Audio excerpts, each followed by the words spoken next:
En línea a Hernán Giardini, que es el coordinador de la campaña de bosques de Greenpeace. Hola Hernán, ¿cómo estás? Anabela Coaglia te saluda. ¿Qué tal? ¿Cómo están? Gusto.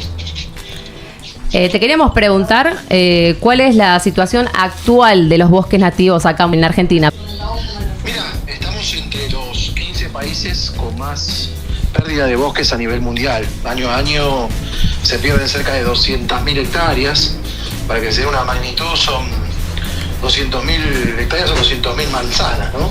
Es un número muy grande, son 10 veces la ciudad de Buenos Aires que se pierden en tamaño de bosque, ¿no? 10 ciudades de Buenos Aires completas por año, en gran medida en el norte del país, sobre todo en las provincias de Chaco, Santiago del Estero, Formosa, Salta. Esas 4 provincias, pierden el 80% de los bosques por año. El 80% de la forestación se da allí, sobre todo por el avance de la soja, el avance de la ganadería sobre los bosques. Se compran las tierras para cultivar o para poner pasturas para las vacas. Y después tenemos en los últimos tiempos un fenómeno creciente de incendios forestales, sobre todo en la Patagonia, donde ya, por ejemplo, este verano hemos perdido como 32.000 hectáreas de bosques andino-patagónicos, incluso en parques nacionales. Bosques que encima van a demorar cerca de 200 años en recuperarse, incluso en zonas que el bosque estaba en inmejorables condiciones, porque eran las zonas inclusive de reserva estricta dentro del parque, así que ha sido una catástrofe este verano en particular para la Patagonia. Pero vemos un fenómeno creciente de incendios forestales, entre otras cosas provocado por la crisis climática que está generando veranos cada vez más calurosos, más sequía. Entonces en las condiciones climáticas, más allá de los accidentes o la intencionalidad que pueda haber a la hora de iniciar un fuego, están dadas las condiciones climáticas para que esto se esté repitiendo cada vez más. El factor incendios no era algo tan fuerte en la Argentina en las últimas décadas, pero bueno, en los últimos 5 o 6 años estamos viendo un incremento de los incendios forestales como un factor más, aparte de la deforestación, en lo que tiene que ver con la pérdida de bosques. Aparte del clima y de lo que contás, ¿por qué crees que es tan difícil frenar la deforestación? Mira, lo principal es que primero tenemos una ley de bosques que ha costado mucho que se sancionara. Allá por el año 2007 juntamos más de 1,5 millones de firmas para que presionar el Congreso para sancionar una ley de bosques que costó muchísimo, como te decía. Greenpeace con otras organizaciones juntamos firmas en la calle, también online.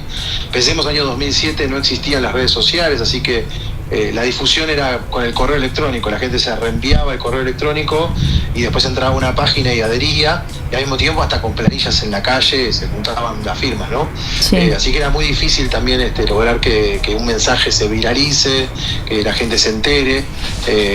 Pusimos también spots en las radios, ¿no? Para llegar a la gente como podíamos, además de hacer charlas y eventos en la calle.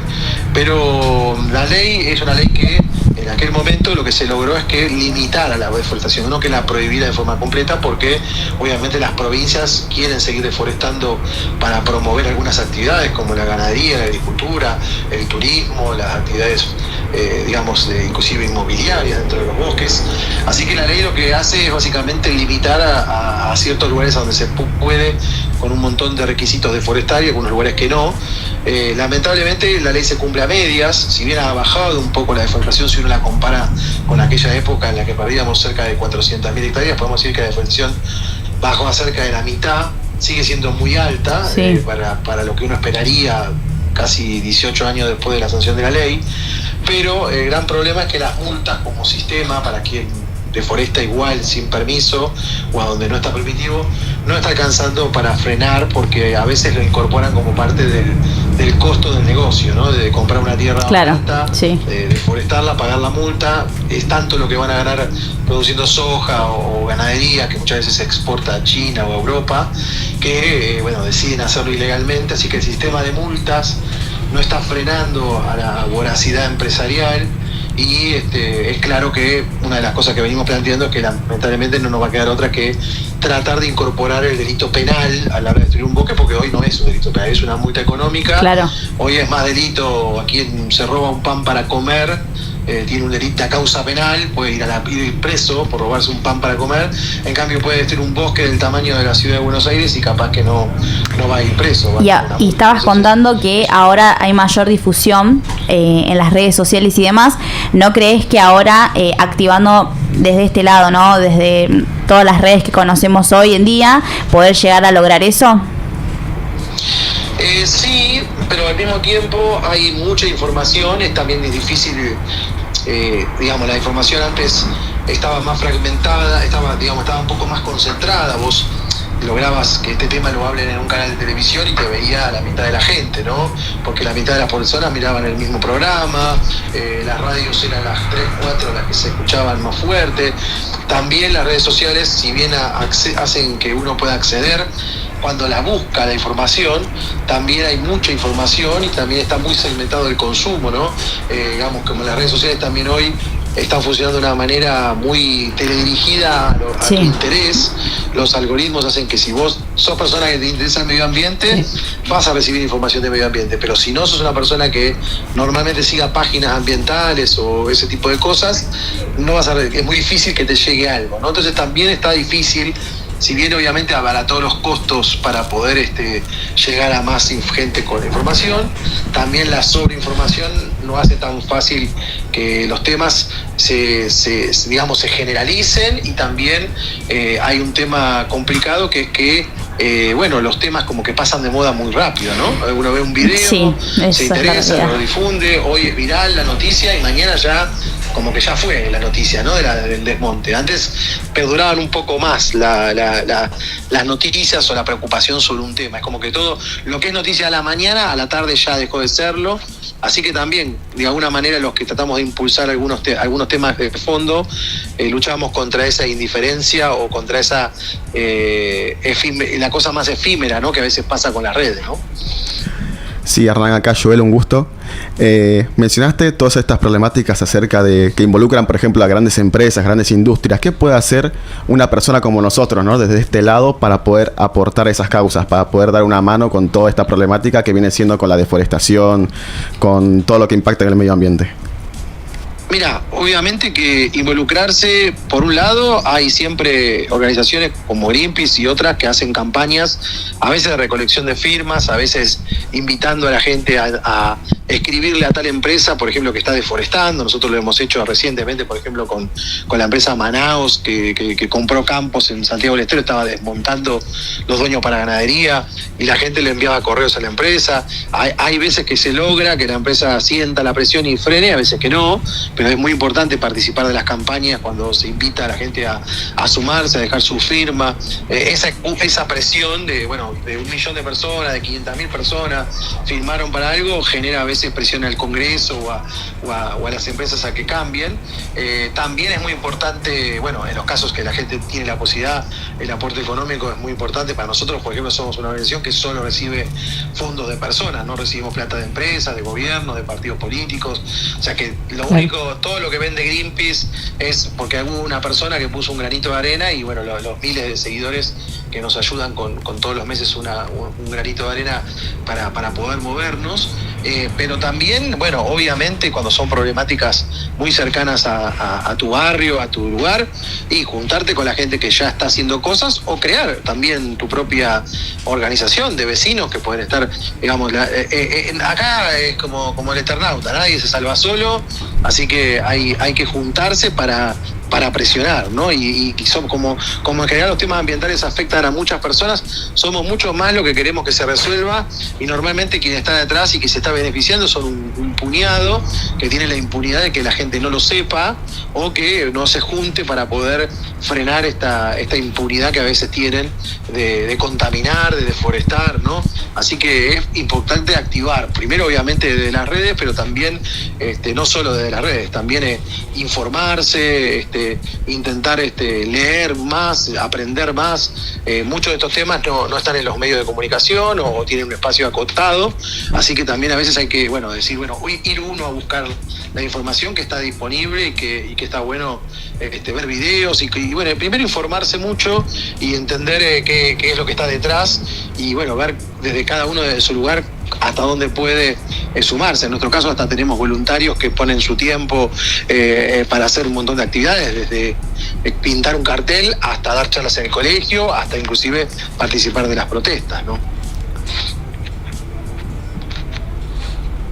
Hola Hernán, acá Franco te habla. Vos que estuviste recorriendo muchos paisajes, ¿no? Muchas provincias de la Argentina, ¿cómo la ves a la ciudad de Buenos Aires en sí con el paso de los tiempos? ¿Pensás que hubo un avance o pensás que sigue estancada y que tiene que haber más motivación a esto? Mira, yo creo que Buenos Aires lo que tiene, dos cosas que creo que debería avanzar mucho más, ¿no? De lo que haya. Creo que ha retrocedido mucho en lo que son los espacios verdes.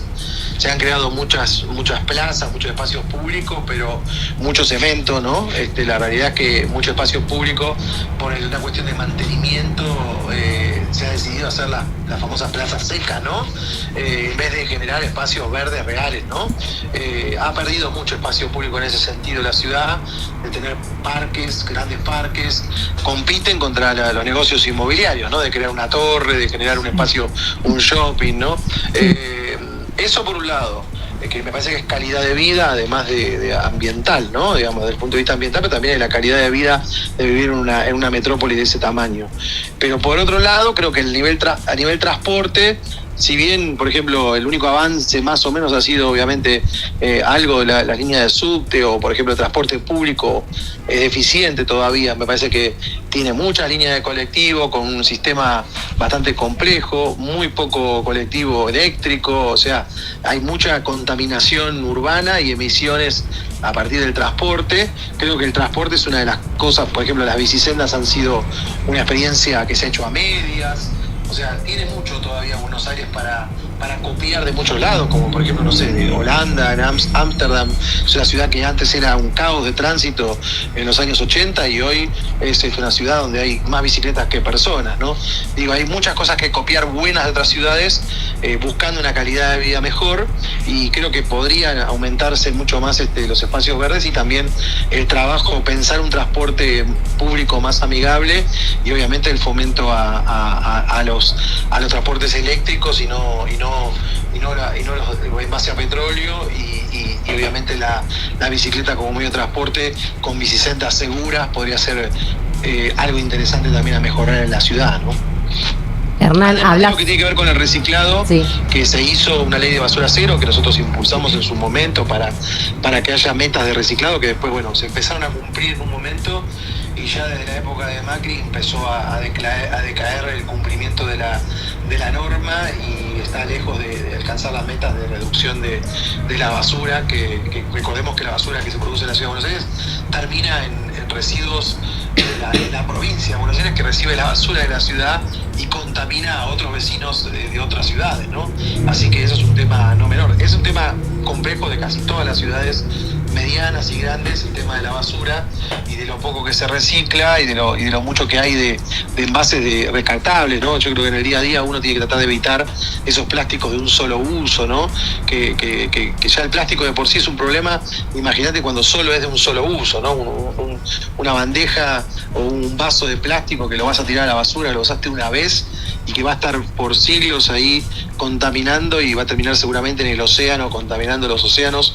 Justamente hoy el lema en las Naciones Unidas para el Día del Ambiente es el mundo sin plástico, porque es una problemática global, es uno de los grandes problemas que tenemos, así como puede ser el cambio climático y la crisis de biodiversidad que tenemos, la desaparición de especies. Otro de los grandes problemas que tenemos a nivel global es la crisis del plástico, porque se ha convertido en un problema mundial la gran cantidad de desechos plásticos que estamos generando, ¿no? Hernán, hablas de que hay que informarse, leer y que nadie se salva solo. Y si pudieras en este día, ¿no? En el Día Mundial del Medio Ambiente, dar un mensaje a la comunidad, a los demás, a los que están escuchando, ¿cuál sería? Yo creo que tenemos la obligación de dejarle a las futuras generaciones un planeta por lo menos igual que el que recibimos, ¿no? Sí. Ya eso es un desafío enorme, porque tenemos un nivel de consumo y de sobreconsumo muchas veces. Lo que tenemos un bienestar económico, estamos más o menos económicamente bien, solemos comprar muchas cosas que a veces no necesitamos, y no pensamos todo lo que hay detrás de ese producto, ¿no? Todo el impacto ambiental que hubo detrás de ese producto.